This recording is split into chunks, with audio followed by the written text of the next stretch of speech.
కృష్ణ భగవానుడి అర్జునుడు ఏ రకంగా నిన్ను సమస్త కాలావస్థలో మేము గుర్తు చేసుకుంటాము అన్నప్పుడు దానికి జవాబుగా ఆ భగవంతుడు 10వ అధ్యాయం భగవద్గీతలో ఈ విభూతులన్నీ తన విభూతులన్నీ చెప్తూ ఏ రకంగా భగవంతుడిని మనం నిరంతరం స్మరించుకోవచ్చు అనే విషయాన్ని చెప్పారనమాట. చెప్తూ భగవద్గీతలో 7వ అధ్యాయంలో మనందరం ఇద్దరు చదువుకున్న వాళ్ళమే రసోహమప్సు కౌంతేయ అని చెప్పారనమాట. అంటే మనం ఆ, తాగే నీళ్ళలో ఆ రుచి కూడా తనే అని చెప్పారు. అది మనం ఈ పాండవ నిర్జల ఏకాదశి ఉండడము, తర్వాత తెల్లారి ఎప్పుడైతే ద్వాదశి పారాయణ చేసి భగవంతుడికి జలాన్ని ప్రసాద భోగాన్ని వినియోగం చేసి మళ్ళీ ఆ నీళ్లు తీసుకుంటామో అప్పుడు మనకి ఈ భగవంతుడు ఇచ్చిన ఈ ఇన్స్ట్రక్షన్స్ ఈ సందేశాన్ని కరెక్ట్ గా మనం అర్థం చేసుకోగలుగుతాము, అనుభవించగలుగుతున్నాం అన్నమాట. ఎందుకు మనం వాడిని గుర్తుంచుకోవాలి అంటే మనకు మన అందరికి ఆదర్శుడైన భక్తుడు ప్రహ్లాదుడు ఏం చెప్పారు? స్మరణం ఫస్ట్, శ్రవణం కీర్తనం విష్ణోహో స్మరణం పాదసేవనం. ఈ నవవిధ భక్తులు చెప్పి ఈ భక్తుల్లో ఈ భక్తి మార్గాల్లో ఈ నవ మార్గాల్లో ఏది తీసుకున్నా కూడా దాన్ని మనము పరిపూర్ణంగా చేస్తే భగవంతుణ్ణి కరుణ కటాక్షానికి మన పాత్రలం అవుతామని చెప్పారు. సో ఈ స్మరణం అనేది చాలా ముఖ్యమైనట. భక్తిలో భగవంతుణ్ణి స్మరించడం చాలా ముఖ్యమైనది అనమాట. అందుకని ఈ భగవంతుడు ఇచ్చినటువంటి ఈ నీటిలో రుచిని చూస్తూ తర్వాత భగవంతుడు మనకు ఆయన యొక్క కృపా కటాక్షాలతోటి ఇచ్చిన ఈ జగత్తు గురించి వీటన్నిటిలో ఈ నీరు ఎట్లా ముఖ్య అంశము అనే ఆధారంగా ఆ సబ్జెక్ట్ ఆధారంగా ఈ ప్రజెంటేషన్ ఏర్పరచబడింది అనమాట.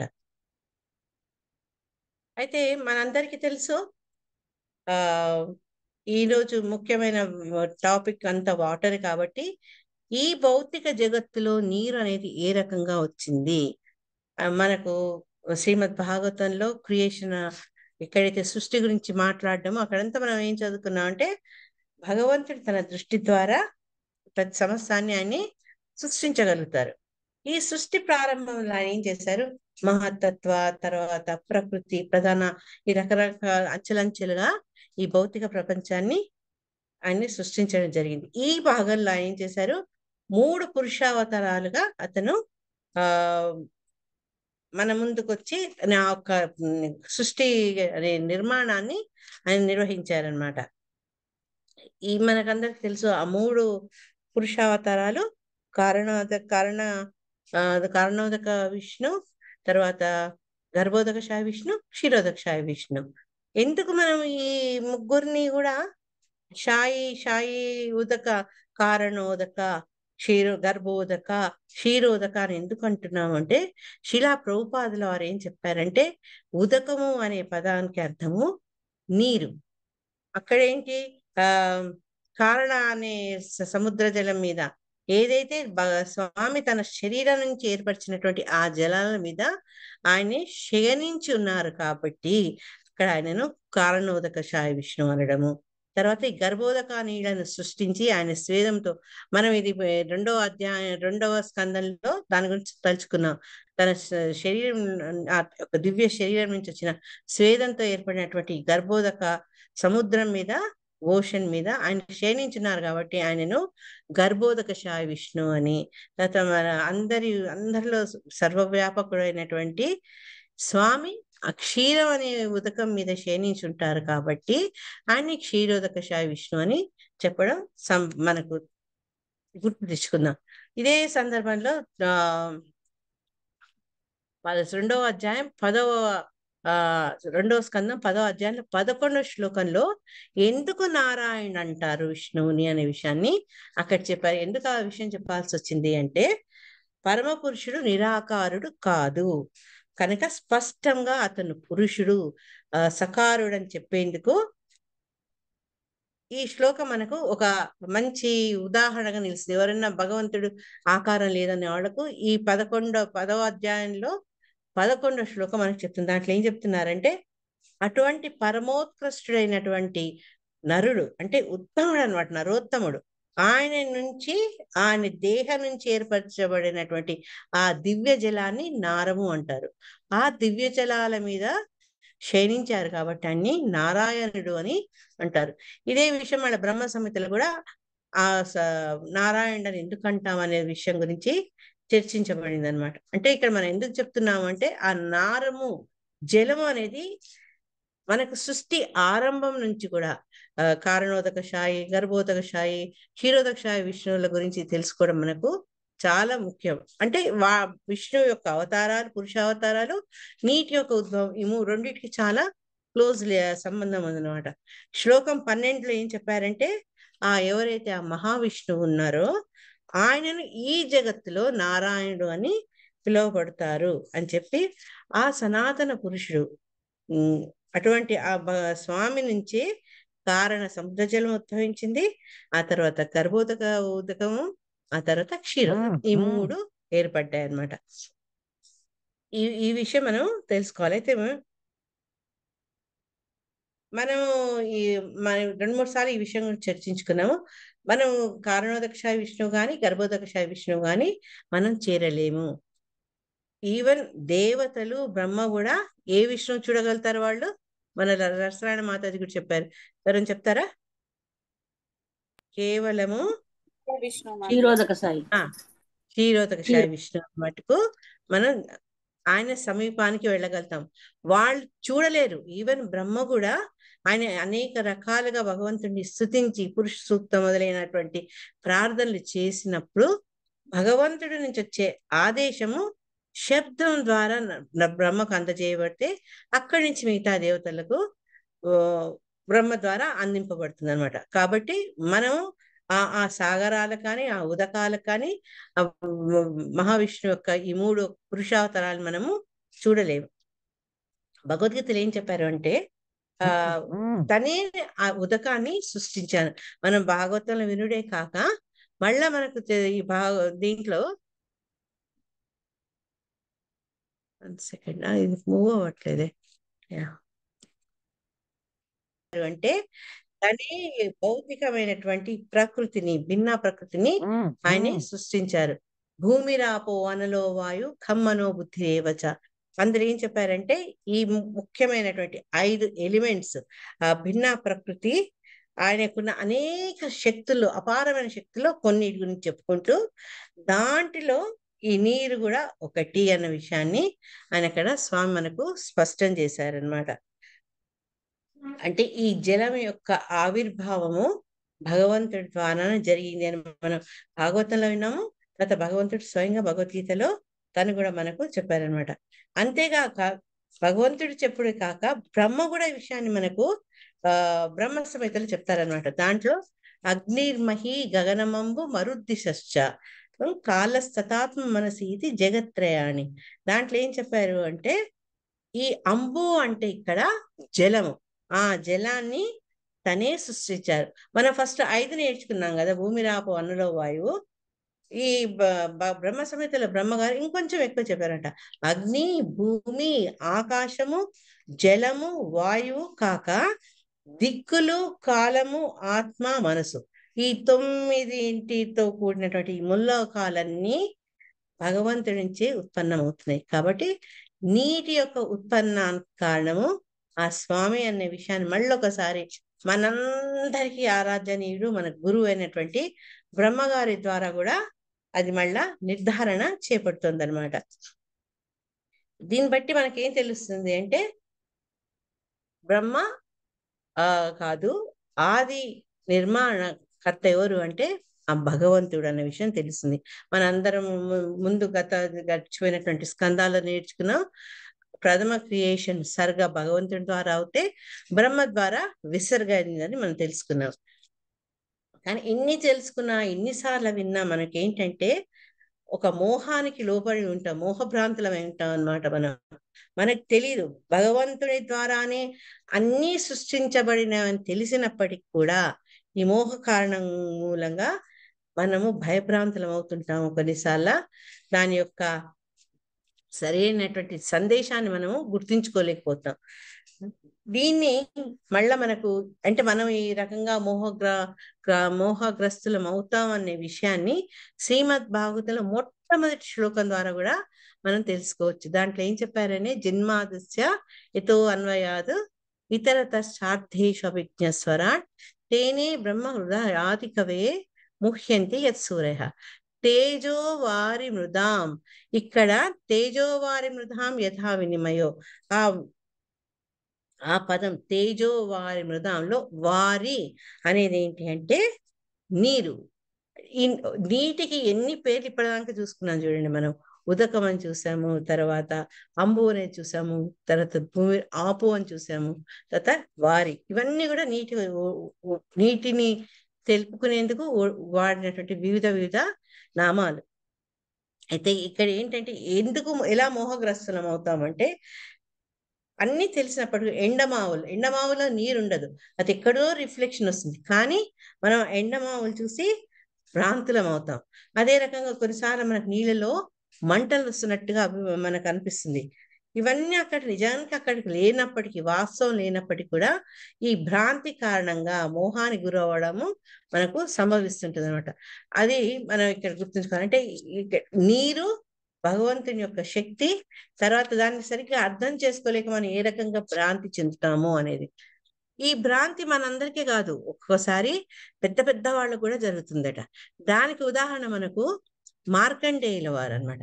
ఆ మార్కండేయ మహర్షి ఆయన భగవంతుడిని ఒకసారి అడుగుతాడనమాట, నీ యొక్క ఈ మోహశక్తి అంటే ఇల్యూజరీ శక్తి ఏ రకంగా ప్రభావం చూపిస్తుంది, అసలు ఎందుకు జనులు మోహితం అవుతారు, ఎందుకు వాళ్ళు వాళ్ళ యొక్క తెలివిని ఉపయోగించలేకపోతారు, ఎందుకు ఈ భ్రమలో పడతారని అడుగుతారనమాట. అడిగితే అప్పుడు అతని యొక్క ఆ ఇల్యూజరీ శక్తి చూడాలన్న కోరిక వెలువబడిచినటువంటి మార్కండేయుల యొక్క రిక్వెస్ట్ కు భగవంతుడు ఒక చిరునవ్వుతో తథాస్తు అంటారనమాట. తథాస్తు అంటారు. తర్వాత ఈ ముని భద్రకాశ్రమంలో ఉంటారు. గంగ ఒడ్డున ఆయన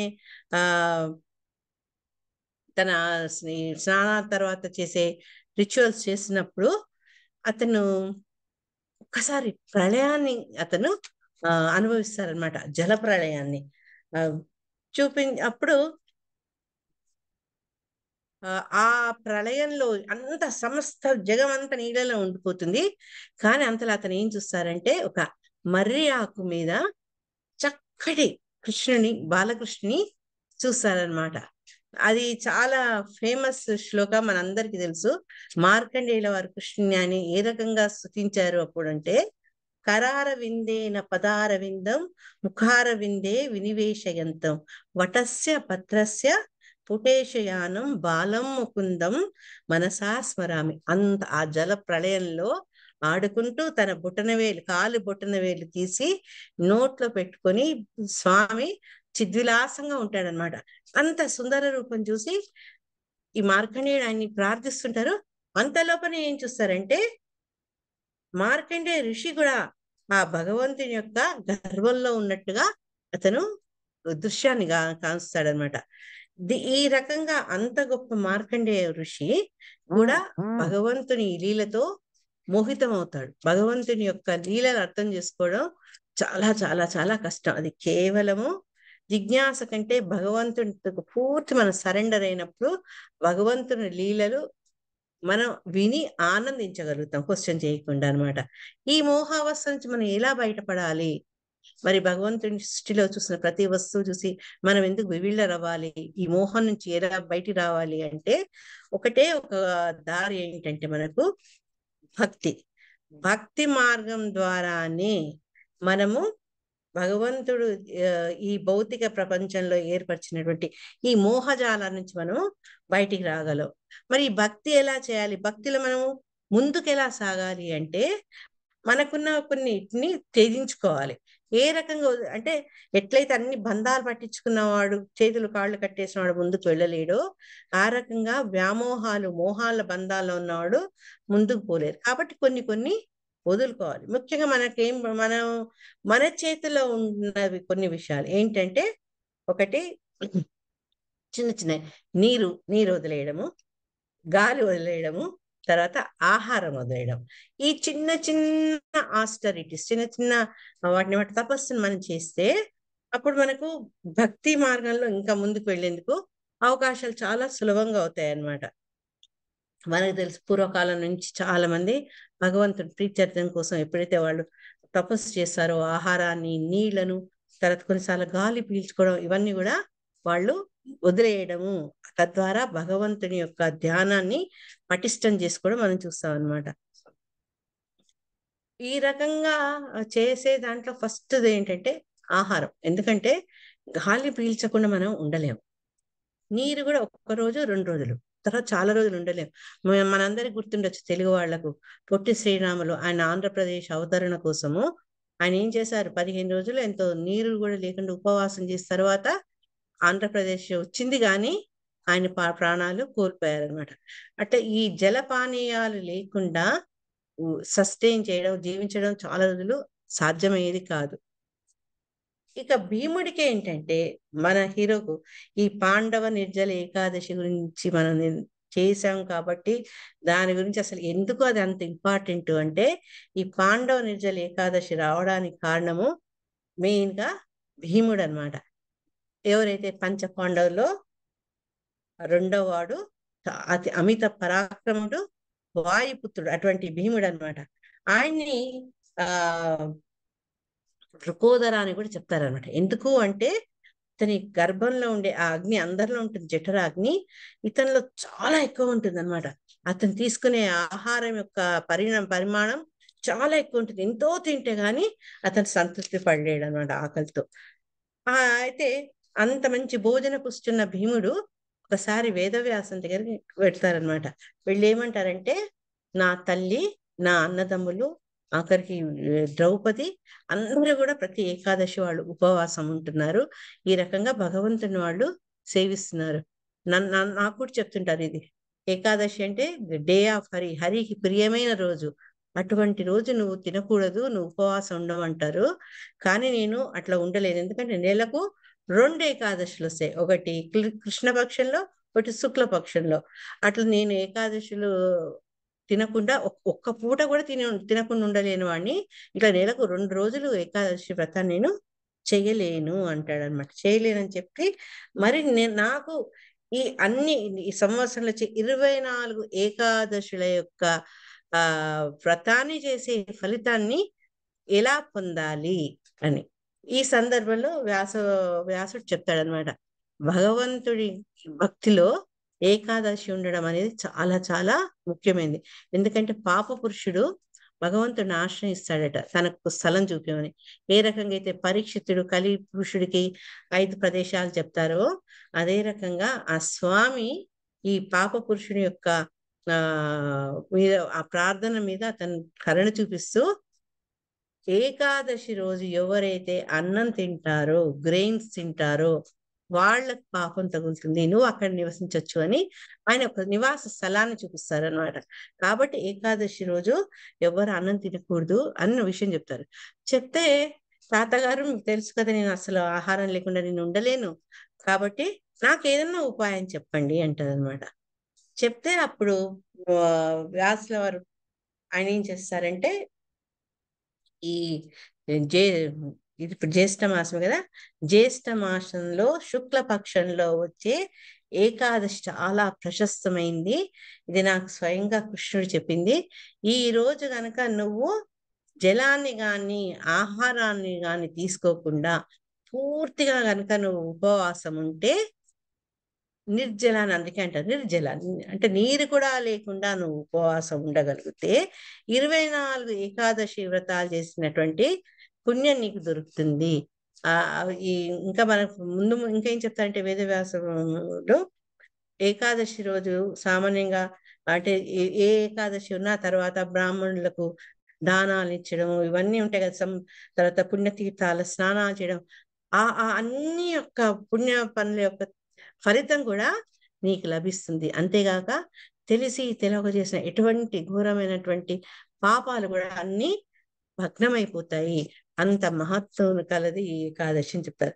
ఈ విషయం విన్న మిగతా పాండవులు కూడా ఏ రకంగా అయితే భీముడికి ఆదేశాన్ని ఇచ్చారో వ్యాసుల వారు, అదే రకంగా వాళ్ళు కూడా దాన్ని ఆచరించడం మొదలు పెడతారు. కాబట్టి దీన్ని పాండవ నిర్జల ఏకాదశిగా ప్రశస్తి పొందుతుంది అనమాట. సామాన్యంగా ఏకాదశి రోజు ఒక పూట ఏకాదశి ప్రసాదం వాళ్ళు కూడా ఇంకోటి తెలియక తెలిసి మనం ఎప్పుడన్నా ఏకాదశి ఉన్నప్పుడు పొరపాటుగా ఏదన్నా ఆ ఏకాదశి వ్రతంకి భగ్నం కలిగేలా తింటే దాన్ని కూడా కాంపన్సేట్ చేసేందుకు ఈ నిర్జల ఏకాదశి ఉండి, ఆ రోజు నిర్జల ఏకాదశి ఉండు ఒక పార్ట్ అయితే, భగవన్నామ స్మరణంతో భక్తి తోటి ఆ దినాన్ని గడపమనేది ఇంకొక మేజర్ పార్ట్ అన్నమాట. ఈ రెండు చేస్తూ వాళ్ళు భగవంతుని యొక్క ప్రీతికి తొందరగా పాత్రలు అవ్వచ్చు అని చెప్తారనమాట. ఇవన్నీ ఏంటంటే మనము ఇంటర్ బాగానే సరే అని అనుకుంటాం. మనం గ్యారంటీ అంటే కొన్నిసార్లు మనకి ఈజీగా అందుబాటులో ఉంటే వాటి యొక్క విలువ తెలియదు. అదే రకంగా ఇప్పుడు ఈ వ్రతాలు ఇవన్నీ చేసినప్పుడు మనకి ఎందుకు అవి ఎంత ఇంపార్టెంట్, మన జీవితంలో వాటి యొక్క ముఖ్య విధి ఏంటి, భగవంతుడు ఎంత ప్రేమగా మనకు ఇటువంటి వస్తువుని అనుగ్రహించాడు అని తెలుస్తుంది అనమాట. అయితే ఉపవాసం చేయడం ఎంత ముఖ్యమో, తర్వాత ద్వాదశి పారాయణ చేయడం కూడా అంతే ముఖ్యం అనమాట. ఎప్పుడైతే ఇట్లా ఉపవాసం చేసి ఆ ఉపవాసాన్ని నెక్స్ట్ డే పారాయణ చేసినప్పుడు, ఇంత స్టార్టింగ్ లో అన్నట్టు, మనం ఆ నీరు తీసుకున్న, ఆహారం తీసుకున్న భగవంతుని యొక్క కరుణను, తర్వాత భగవద్గీత ద్వారా భగవంతుడు బోధించే జ్ఞానాన్ని మనము మళ్ళీ ఒకసారి గుర్తు తెచ్చుకుంటాము, దాన్ని ఆనందించగలుగుతాం అనమాట. రోజు తాగే నీరైనా కూడా ఈ నిర్జల ఏకాదశి తెల్లారి అది అమృతంలాగా అనిపిస్తుంది అనమాట.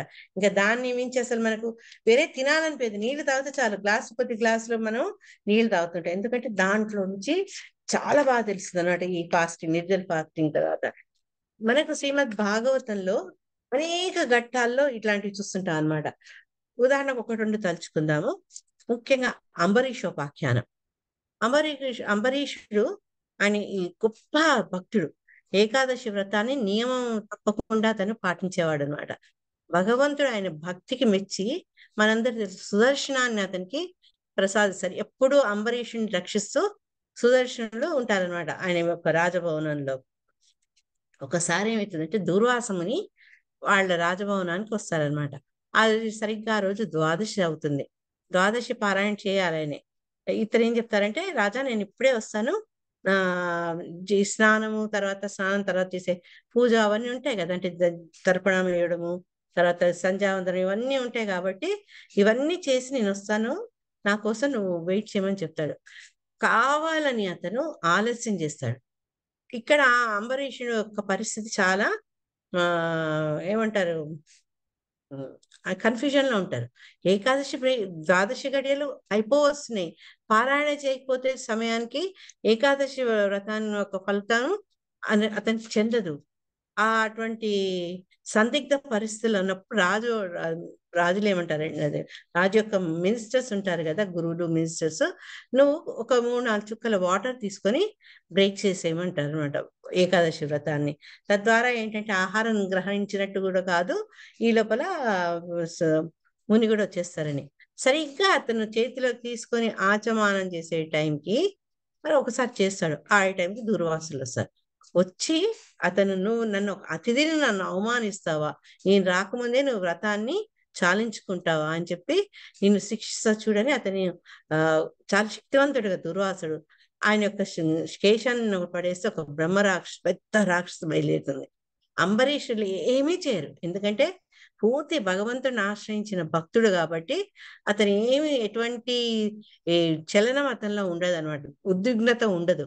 కానీ అదే సమయంలో భక్త పరాయణుడైనటువంటి స్వామి ఆయుధం సుదర్శనుల వారికి మటుకు వెంబడే ఆవేశం వస్తుంది. అతను వచ్చి ఏదైతే బ్రహ్మరాక్షసి ఇతని మీద ప్రయోగించారో దాన్ని సంహరించి దుర్వాసులు వెంబడబడతారు. ఆయనే కదా అసలు కథానాయకుడు. దాంతో దూర్వాసుడు ఆ ప్రాణాలు అరచేతిలో పెట్టుకొని ఆయన శివుడి దగ్గరికి, బ్రహ్మ దగ్గరికి, ఆఖరికి స్వామి దగ్గరికి కూడా వెళ్తాడనమాట. కృష్ణమూర్తి కూడా చేతులు ఎత్తేస్తాడు, అహం భక్త పరాధీన, నా చేతుల్లో ఏం లేదు, నువ్వు పోయి మళ్ళా అంబరీషుని ఆశ్రయించని చెప్తారు. అప్పుడు ఆయన బ్రతుకు జీవుడా అనుకుంటూ పోయి అంబరీషుని ఆశ్రయించడము. తర్వాత అంబరీషుడు అతను మంచి భక్తుడు కాబట్టి అతన్ని సత్కరించి సుదర్శనాన్ని ప్రార్థించడము, అది ఉపసంహరించుకోవడం, ఇవన్నీ జరుగుతుంటాయి అన్నమాట. ఇవన్నీ ఏంటి అంటే ఈ పారాయణ ఏకాదశి వ్రతానికి పారాయణానికి ఉండే యొక్క ఇంపార్టెన్స్ మనం దీన్ని బట్టి అర్థం చేసుకోవచ్చు. ఈ పరీక్షితులు ఇంకొక ఉదాహరణ. అంటే మనం ముందు ఏం చదువుకున్నాం, శ్రీమద్ భాగవతంలో వచ్చే డిఫరెంట్ సంఘటనలు, ఈ జలానికి ఆ తర్వాత ఆ కథనానికి ఉండే సంబంధం చూస్తే పరీక్షితుల వారు మనందరికి తెలుసు. ఉత్తర గర్భంలో భగవంతుడితే స్వయంగా రక్షించబడినవాడు విష్ణుపూతుడు. అటువంటి పరీక్షితుడు తనకు మరణం 7 రోజుల్లో సంభవిస్తుందని తెలిసినప్పుడు కేవలం భగవత్ కథని వినేందుకే అతను కుతూహలాన్ని చూపిస్తారు. శుకదేవుల వారు ఆయన్ని భగవంతుడు పంపించినట్టుగా వచ్చి భాగవతాన్ని అతను 7 రోజులు నదీ తీరంలో పరీక్షితునికి ఇస్తారనమాట. ఇటు వక్త అయినటువంటి శుకదేవుడు గాని, తర్వాత శ్రోత అయినటువంటి పరీక్షితులు గాని, వాళ్ళు జలపానాలు గాని అన్నపానీయాలు గాని ఏమి తీసుకోరు. మొత్తం ఆయన ఆ నెక్టేరియన్ శ్రీమద్ భాగవతాన్ని వినిపిస్తున్నారు శుకదేవ గోస్వామి. ఇతని అమృతాన్ని అతని చెవుల ద్వారా స్వీకరిస్తున్నారు. అన్నపానాదులు అన్ని కూడా వదిలేశారనమాట. ఈ రకంగా పరీక్షితులు ఒక చక్కటి ఉదాహరణ. అంటే భాగవత కథల్లో భక్తుని గురించి భగవంతుని తెలుసుకోవాలన్న ఆనందంతో అతని జలాన్ని కూడా త్యజించిన వాళ్ళలో పరీక్షితుడు ఒక ఉదాహరణ అయితే, ధ్రువుడు, పరీక్షితులు రాజు, ఒక వయసులో పెద్దవాడు, కానీ ధ్రువుడు వయసులో చాలా చిన్నవాడు. ఇతనేంటి అంటే ఎప్పుడైతే మారుడి తల్లి అతన్ని అవమానిస్తుందో అప్పుడు తల్లి యొక్క బోధన వల్ల అడవిలోకి వెళ్ళి నారదుల వారి యొక్క ఆదేశాలతో నారదుడిని గురువుగా స్వీకరించి భగవంతుని ఎలా ధ్యానించాలి, భగవంతుని ఎలా భగవంతుని ఏ రకంగా అతను చూడబోతాడు, భగవంతుడు ఎలా ఉంటాడు, అవన్నీ శిక్ష అతని దగ్గర తీసుకొని అతను అడవిలోకి వెళ్ళి ఘోరమైనటువంటి తపస్సు చేస్తారు. ఆ తపస్సు చేసినప్పుడు ఏంటంటే ఒక్కొక్కటి వదిలేస్తాడు అనమాట. ఆహారాన్ని వదిలేస్తాడు, తర్వాత నీటిని వదిలేస్తాడు, తర్వాత ఇట్లా రకరకాల పండ్లను, ఫలాలను, ఆకులను అన్నిటిని వదిలేసి ఆ చిన్న వయసులో అతను చూపించినటువంటి ఆ శ్రద్ధ భక్తులకు భగవంతుని యొక్క కరుణకు పాత్రుడవుతాడు అనమాట.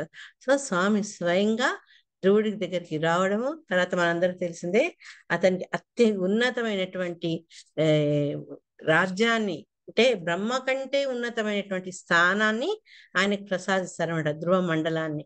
ఆ రకంగా ఈ ధ్రువుడు అంత చిన్న బాలుడే కూడా అన్నిటిని వదిలేస్తాడు అనమాట. అప్పుడు ఈ రకంగా ఇంకొక ఉదాహరణ ఏంటంటే మనకి శ్రీమద్ భాగవతంలో ఇంకొక భక్తులు ప్రచేతాలు ఏంటంటే వాళ్ళు భగవంతుని యొక్క కరుణ కోసం వాళ్ళు నీళ్ళల్లో ఉండి తపస్సు చేస్తుంటారు. తపస్సు చేస్తూ చుట్టూ నీళ్ళున్నా వాళ్ళు నీళ్లు తీసుకోరు. ఎంత నిగ్రహం ఉండాలి మనసుకు చూడండి. అటువంటి నిగ్రహంతో అటువంటి భక్తితో వాళ్ళు వైష్ణవుడైనటువంటి శివుడి కృపకు పాత్రలయ్యారు. తర్వాత శివుడు అక్కడ చక్కటి రుద్రగీతం ద్వారా భగవంతుడి యొక్క విశిష్టతను ఈ ప్రచేతాలకు చెప్తారనమాట. ఆ తర్వాత వాళ్ళ యొక్క భక్తితోటి భగవంతుని కూడా ప్రసన్నం చేసుకుంటారు. ఈ రకంగా మీరేంటంటే నీటిని శ్రీమద్ భాగవతాన్ని చూస్తున్నప్పుడు మనకు ఏం తెలుసు అంటే ఆహారము నీరు కాదు, ముఖ్యంగా భగవంతుడిని ప్లీజ్ చేయాలంటే మనం భగవంతుడిని భక్తి ద్వారానే అతన్ని మనం ఆనందపరచచ్చు. దీంట్లో భాగంగా ఈ రెండింటిని మనము కట్ చేసుకుంటాం. ఉపవాసం ఉన్నప్పుడు మనం వ్రతాలు చేస్తున్నప్పుడు ఆచరించినప్పుడు ఆ వస్తువుల నుంచి కొంచెం దూరంగా ఉండి భగవద్భక్తిని మనం ఇంకా ఎక్కువ చేసుకున్నాం. ఫాస్టింగ్ లో మనం చేయాల్సిన పని అదనట. వ్రతంలో భగవంతుడికి దగ్గర ఉండి ఈ మిగతా విషయాలకు మనకు ఇంపార్టెన్స్, ప్రాధాన్యత కొంచెం తక్కువ ఇచ్చాలన్నమాట. తర్వాత ఈ నీరు మనకు ఒక రకంగా గురువులాగా కూడా పనిచేస్తుంది. ఏ రకంగా గురువులాగా మనకు ఈ నీరు మనకు ప్రవర్తిస్తుంది అనేది చక్కటి ఉదాహరణ మనకు 11వ స్కందంలో అవధూత బ్రాహ్మణ ద్వారా తెలుస్తుంది అనమాట. దాంట్లో ఈ అవధూత బ్రాహ్మణుడు ఎవరైతే రాజు అతన్ని అడుగుతాడనమాట, నువ్వు ఇంత ఆనందంగా ఉన్నావు, నీ ఆనందానికి కారణం ఏంటి, నీ గురువు ఎవరన్నప్పుడు ఆయనకున్న 24 మంది గురువులు చెప్తారనమాట. ఆ 24 మంది గురువుల్లో వాయు, ఆకాశం, అపో, అగ్ని, చంద్రమ, రవి అని చెప్తూ ఆ శ్లోకం 33, 34, 33 శ్లోకాల ద్వారా ఈ 24 గురువుల యొక్క లిస్ట్ చెప్తారనమాట. అందులో ఆయన ఏం చెప్తారంటే ఆకాశము, భూమి, ఆకాశము, తర్వాత వాయువు, నీరు, అగ్ని. సో ఇక్కడ కూడా మనకు ఏం తెలుస్తుందంటే ఈ నీటి ద్వారా కూడా మనం కొన్ని విషయాలను తెలుసుకోవచ్చు. ఏం తెలుసుకోవచ్చు? ముఖ్యంగా ఈ అవధూత బ్రాహ్మణుడు ఏం నేర్చుకున్నారట ఆ నీటి నుంచి అంటే మృదు స్వభావం. ఆ, ఎందుకంటే నీరు చూస్తే చూడండి మనకు ఒక రకమైన ఆహ్లాదం కనిపిస్తుంది. ఆ మృదు స్వభావం నేర్చుకున్నారని. తర్వాత మలినాల నుంచి ఏ, భిన్నంగా ఉండడం, అమలంగా ఉండడం అనమాట. ఆ ఒక స్వభావం నేర్చుకున్నారు. తర్వాత ప్రియ భాషణం అంటే యువతలి వాళ్ళకు ఆనందంగా కలిగించే మాటలు ఇలా మాట్లాడాలి. ఎందుకంటే ఎప్పుడైతే మనం నీటి ఒడ్డు నిల్చుంటామో ఆ తరంగాలు కదులుతుంటే వాటి నీటి నుంచి చూస్తుంటే మనకు ఒక రకమైనటువంటి ఆహ్లాదం ఉంటుంది. అదే రకంగా ఎప్పుడైతే మనం ప్రియంగా మాట్లాడతామో అది యువతల వాళ్ళకి అది ఆనందాన్ని కలిగిస్తుంది అనమాట. ఈ 3 లక్షణాలని అవధూత బ్రాహ్మణుడు నీటి ద్వారా నేర్చుకున్నారు అనమాట. నీరు అనే గురువు ద్వారా నేర్చుకునేవి ఏంటి అంటే మృదు స్వభావం నేర్చుకున్నారు. అమలినంగా ఉండడము, మలినంగా కాదు అమలినంగా ఉండడము, తర్వాత ప్రియ భాషణం. ఈ 3 లక్షణాలను ఈ అవధూత బ్రాహ్మణుడు నీటి ద్వారా నేర్చుకున్నారు అనమాట.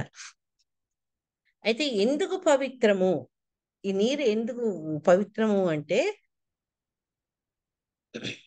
భగవంతుడికి భగవంతుణ్ణి ధ్యానించే భక్తులు ఎప్పుడు కూడా ఎప్పుడైతే స్వామిని అర్చించి వచ్చిన నీటిని వాళ్ళు దాన్ని తీర్థంగా గ్రహిస్తారు కదా. అయితే ఈ తీర్థంకి ఉన్న గొప్ప భక్తులకు ఉన్న లింక్ ఏంటి అంటే గొప్ప భక్తుల్ని మనము నీటితో పోల్స్తాం. మనం శ్రీమద్ భాగవతంలో ఫస్ట్ క్యాంటోలో నేర్చుకున్నాం తీర్థి కుర్వంతి తీర్థాన్ని అని.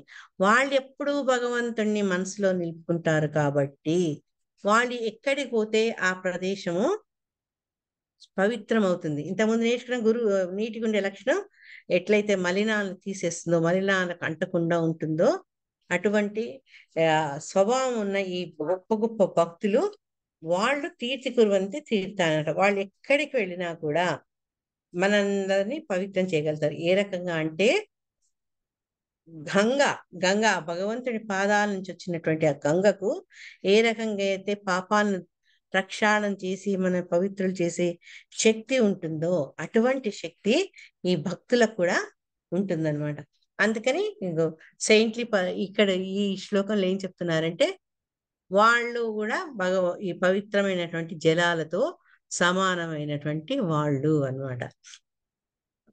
భగవంతుడు అసలు యాక్చువల్గా మన నుంచి ఏం ఆశిస్తాడు?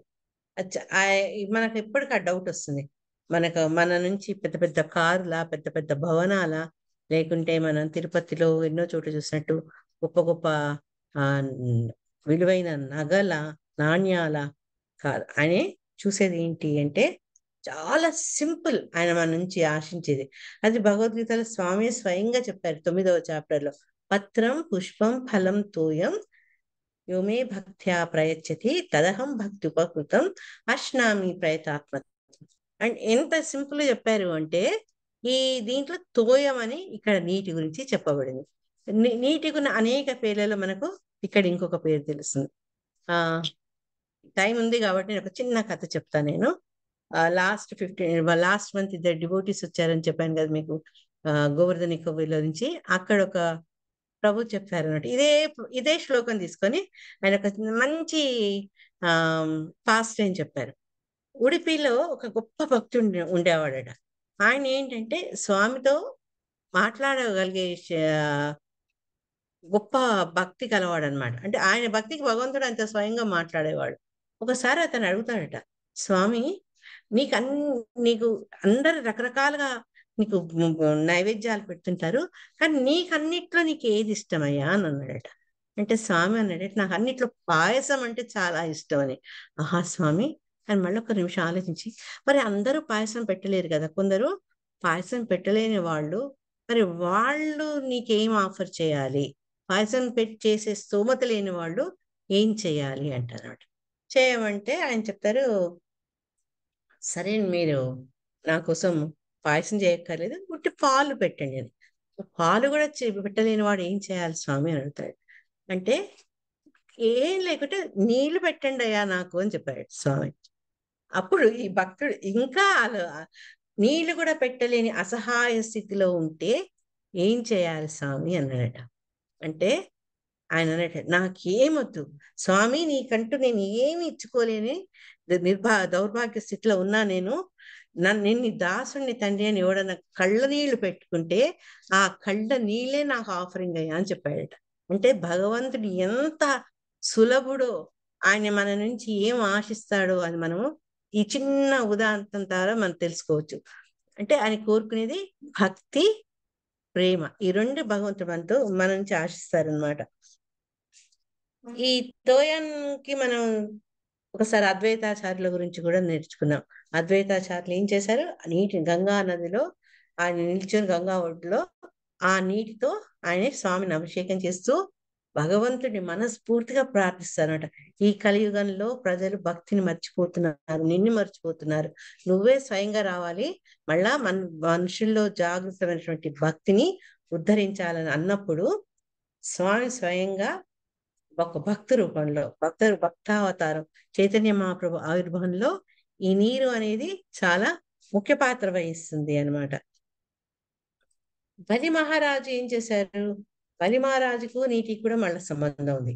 బలి మహారాజు ఆయన ఎప్పుడైతే స్వామి వామనుడిగా వచ్చి బలి మహారాజుని మూడు మూడు అడుగుల నేల చాలు అన్నప్పుడు శుక్రాచార్యుల గారు తెలిసింది, ఓహో ఈయన సామాన్య బాలుడు కాదు, ఇది మొత్తం బలి యొక్క సంపదల్ని, ఆయన యశస్సుని అన్నిటిని హరించాలని చేసినటువంటి పన్నాగంతో వచ్చారు భగవంతుడు, ఆయన విష్ణువు స్వయంగా అని చెప్పి వారిస్తాడనమాట బలిని. బలిని వారిస్తే కూడా సాక్షాత్ మహావిష్ణువు వచ్చి నన్ను దానం అడిగితే ఈ అవకాశాన్ని మహాభాగ్యాన్ని నేను ఎట్లా కాదనుకుంటా అని చెప్పి గురువు మాటకు వ్యతిరేకంగా అతను కమండలం ద్వారా ఆ నీరు ఇస్తూ ఆయన ఈ మొత్తం తనకు ఈ 3 అడుగుల నేల ఏదైతే ఉందో అది మీకు దారదత్తం చేస్తున్నా అంటారు. అంతే, ఆ 3 అడుగుల నేల కాస్త త్రిభువనాలు మొత్తం ఆయన ఆక్రమించుకొని, ఇంకా మూడో అడుగు పెట్టే జాగా లేకపోతే తన స్వశిరస్సును స్వయంగా సమర్పించుకుంటారనమాట. ఈ రకంగా ఆయన భగవంతుడికి ఏ రకంగా ఆయన తను సమర్పించుకున్నారు అనేది శ్రీమద్ భాగవతం ద్వారా వచ్చే ఇంకొక చక్కటి ఉదాహరణ. అయితే ఎవరైతే భగవంతుని యొక్క పాదాలను ఆశ్రయిస్తారో అటువంటి వాళ్ళకి ఏంటంటే ఎటువంటి భౌతిక బాధలు ఉండవు మనకు. ఎందుకు అంటే భగవంతుని ఆశ్రయించిన వాడికి స్వామి చాలా సులభంగా మనల్ని ఈ కష్టాల నుంచి తప్పిస్తారు. ఏ రకంగా తప్పిస్తారు అంటే చక్కటి శ్లోకం మనకు శ్రీమద్ భాగవతంలో 1 సెకండ్, యా, 10వ స్కందంలో 14వ అధ్యాయంలో ఉందన్నట. సమాశ్రితాయే పద పల్లవ ప్లవం మహత్పదం పుణ్య యశో మురారే భవాంబుధిర్వత్స పదం పరం పదం పదం పదం యత్ విపదాం నతేషాం. ఈ పదం పదం యత్ విపదాం నతేషాం, అడుగు అడుగులో కూడా మనకు ఆపద అనేది పొంచి ఉంటుంది అనమాట.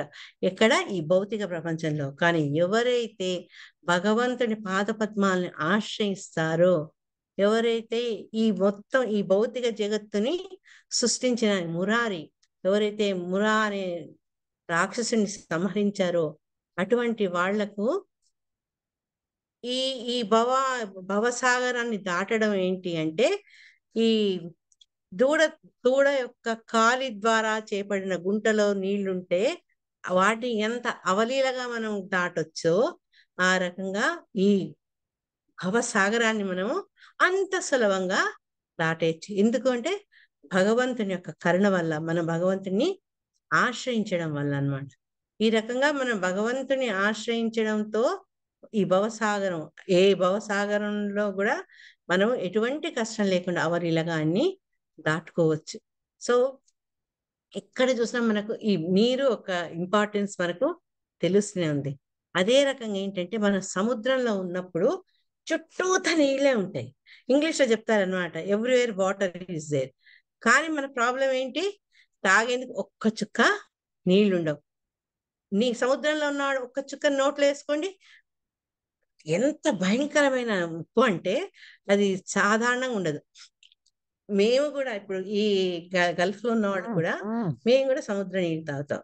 కానీ దాన్ని ఏం చేస్తారంటే డీసాలినేషన్, అంటే ఈ సముద్రం నీళ్ళలో ఉండే ఆ స్వభావమైన ఉప్పును తీసేసి దాన్ని తాగేందుకు తగినటువంటి కెమికల్స్ కలిపి దాన్ని తాగేందుకు యోగ్యంగా చేస్తారనమాట. సో మేము తాగేది డీసాలినేటెడ్ వాటర్. మాకు ఇక్కడ వచ్చి న్యాచురల్ గా ఉండే నదులు కానీ చెరువులు కానీ ఉండవు కాబట్టి ఈ గల్ఫ్ ఏరియాస్ లో ఏంటంటే వాళ్ళు ఈ సముద్రం నీళ్ళని దాంట్లో ఉప్పు అనే గుణాన్ని తీసేసి తాగేందుకు సరిపడేటట్టు యోగ్యంగా చేస్తారనమాట. ఇట్లాంటి పెద్ద సముద్రంలో ఉన్నవాడు వాడు వాటర్ బాటిల్ తీసుకుని నీళ్ళు అయిపోయాయి అనుకోండి, నీళ్లు నీళ్లు నీళ్లు అంటే వాడికి దాహం తీరదు కదా. ఎందుకంటే ఎప్పుడైతే నీరు మనం తీసుకుంటామో నీరు నాలికకు తగిలినప్పుడే మనకు ఆ దాహం అనేది తీరుతుంది. కానీ భగవంతుడి విషయంలోకి వస్తే ఏంటంటే భగవంతుడి నామాలకు ఎటువంటి భేదం లేదనమాట. ఎవరైతే ఎప్పుడు భగవంతుని నామాన్ని భక్తితో జపిస్తుంటారో ఆ రకంగా ఆయన యొక్క భగవంతుని యొక్క ప్రీతిని మనము పొందొచ్చు, ఆయన్ని సేవించవచ్చు అనమాట. సో భగవంతుడి నామానికి భగవంతుడికి ఎటువంటి భేదం లేదు. హరే కృష్ణ కృష్ణ కృష్ణ హరే హరే, హరే రామ రామ రామ హరే హరే. ఈ మంత్రాన్ని ఉచ్చరించినప్పుడు ఆచార్య చెప్తారు, స్వామి స్వయంగా మన నాలుక మీద నటిస్తుంటారట. సో చైతన్య మహాప్రభు కూడా మనకు మధ్యలీలలో ఇదే చెప్తారు, ఆ నామం యొక్క గొప్పతనం. నామ చింతామణి కృష్ణ చైతన్య రస విగ్రహ పూర్ణ శుద్ధో నిత్యముక్తో అభిన్నత్వాన్ నామ నామినోహు. అంటే నామికి అంటే ఎవరైతే ఆ పేరు కలిగిన వాళ్లకు ఎటువంటి భేదం లేదు. మనం నీరు అన్నా అన్నం అన్నా మనకు ఆ యొక్క పర్పస్ తీరదు, అంటే దాన్ని మనం పొందలేము. ఎందుకంటే వస్తువు వేరు, పేరు వేరు. కానీ ఇక్కడ వస్తువు పేరు రెండింటికి ఎటువంటి భేదం లేదు. అభిన్నత్వాన్ నామ నామినః. ఈ రకంగా భగవంతుని నామాన్ని మనం నిరంతరం జపిస్తూ దానివల్ల ఎటువంటి ప్రయోజనం పొందగలిగాము, ఆ పొందేందుకు ఒక గొప్ప వ్యక్తి ఏ రకంగా భగవంతుని అనుగ్రహానికి పాత్రుడయ్యాడో మనకి మన ఆచార్య ఈ ఇస్కాన్ సంస్థాపక ఆచార్య శిలా ప్రభుపాదుల ద్వారా తెలుస్తుందన్నమాట.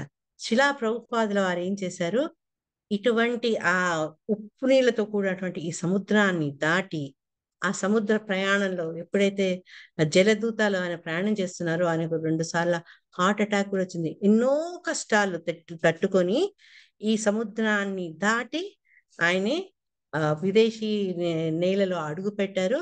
కృష్ణ యొక్క నామాన్ని ఆయన అందరికీ పంచిపెట్టగలిగారు. అది ఎలా సాధ్యమైంది అంటే,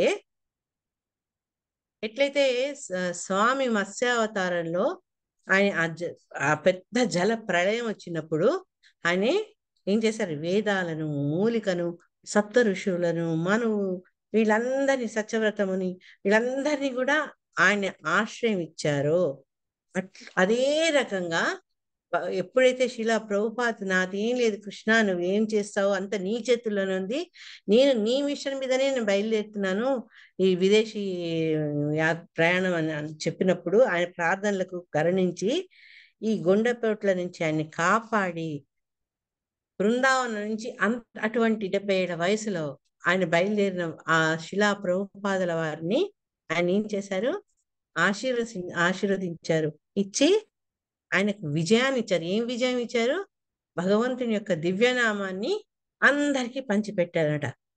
పరమ విజయతే శ్రీకృష్ణ సంకీర్తనం. అంటే ఆ నామాన్ని అంత జపించిన శిలా ప్రభుపాదుల వారికి అటువంటి ఆయన విజయాన్ని స్వామి ప్రసాదించారనమాట. సో మనకు ముఖ్యంగా మనం గమనించాల్సింది ఏంటంటే, ఈ ఈ మనకి ఇంకా వేరే మార్గం ఏది లేదు. భగవంతుని నామాన్ని మనము ఆశ్రయించడం వల్లనే భగవంతుని కృపను పొందవచ్చు. ఈ వ్రతాలు, పూజలు ఇవన్నీ ఏంటంటే మనలో ఉండే భక్తి, మనకు ఉండే విశ్వాసాన్ని ఇంకా అది దృఢంగా చేసేందుకు ఉపయోగపడతాయి. కానీ మనం ముఖ్యంగా చేయాల్సింది ఏంటి అంటే నామాచార్యుని మనం ఆశ్రయించాలి. హరే కృష్ణ కృష్ణ కృష్ణ హరే హరే, హరే రామ రామ రామ హరే హరే. సో ఈ ప్రజెంటేషన్ ని మీ ముందుకు తీసుకొచ్చేందుకు హెల్ప్ చేసిన రాధా మాధవ్ మాతాజీకి చాలా చాలా చాలా చాలా ధన్యవాదాలు. హరే కృష్ణ. ఇంతతో ముగిచ్చేసుకుంటా. Radha Madhav, it's done. Hare Krishna. Yes, Mataji, I stop. Thank you, very Hari wonderful. Bol, Mataji. Hari Bol. Hare Krishna. ఇది నాకు చాలా బాగుంది కొంచెం మాతాజీ. హ్యాండిక్యాప్డ్. Yeah sorry. నేను చేయగలుగుంటే నాకు ఇంకా హ్యాపీగా ఉండేది. ఈ కంప్యూటర్ కూడా మారిపోయింది, నాకు సెట్టింగ్స్ తెలియట్లేదు. మాతాజీ So, 2 days నిన్న మొన్న క్లాస్ లేకనేనా మాతాజీ? లేదమ్మా, ఇక్కడ ఈద్ హాలిడేస్ ఉండే. నిన్నైతే మాకు ఈ పాండవ నిర్జల ఏకాదశి సందర్భంగా పొద్దున 8 నుంచి సాయంత్రం ఆల్మోస్ట్ 8 దాకా మాకు ప్రోగ్రామ్ అయింది. అది మీరు యూట్యూబ్ లో చూడొచ్చు దాన్ని.